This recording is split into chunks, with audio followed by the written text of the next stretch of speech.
Bonjour à tous, bienvenue sur 37 Info. Voyons comment réparer la rotation d'écran sur l'Oppo Reno 15 F5G.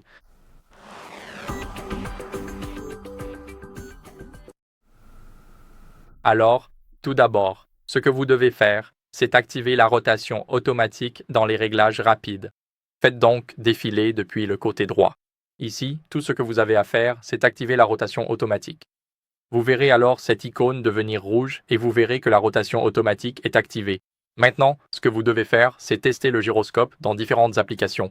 Donc, vous voulez incliner le téléphone. Prenons l'exemple du Play Store et maintenant tout ce que vous avez à faire, c'est ceci. Comme vous pouvez le voir, cela fonctionne pour cette application. Maintenant, je ne suis pas sûr qu'Instagram le permette vraiment, alors testons sur Chrome. Ça fonctionne sur Chrome. Maintenant, cela fonctionne aussi dans Messages et l'application téléphone.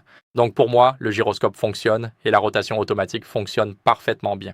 Mais si cela ne fonctionne pas pour vous, ce que vous devez faire ensuite, c'est redémarrer le téléphone pour réinitialiser les capteurs. Appuyez donc sur le bouton d'alimentation et le bouton de volume haut en même temps. Pas besoin de les maintenir enfoncés. Il suffit de faire glisser vers le haut pour redémarrer l'appareil. Et maintenant, il est en train de redémarrer. Je vous retrouve dans quelques secondes une fois que le téléphone aura redémarré.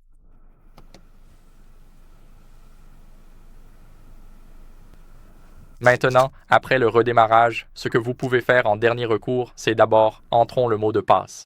Allons maintenant dans les paramètres. Et ici, comme vous pouvez le voir, tout se ferme. Tout est lent. Alors, descendons jusqu'à Système et Mise à jour, puis allons dans Mise à jour logiciel. Donc, le dernier recours est de mettre à jour le logiciel. Maintenant, il recherche automatiquement les mises à jour, comme vous pouvez le voir. Et bientôt, nous devrions avoir nos résultats. Donc tout ce dont vous avez besoin, c'est du Wi-Fi à l'avenir. Je suis sur la dernière version, mais si ce n'est pas votre cas, alors je vous recommande de faire la mise à jour. C'est très important de rester à jour avec la dernière version pour éviter d'anciens bugs. C'est tout pour cette vidéo. J'espère qu'elle vous a été utile. Si c'est le cas, laissez un like, abonnez-vous et laissez un commentaire, et on se retrouve dans la prochaine. Au revoir.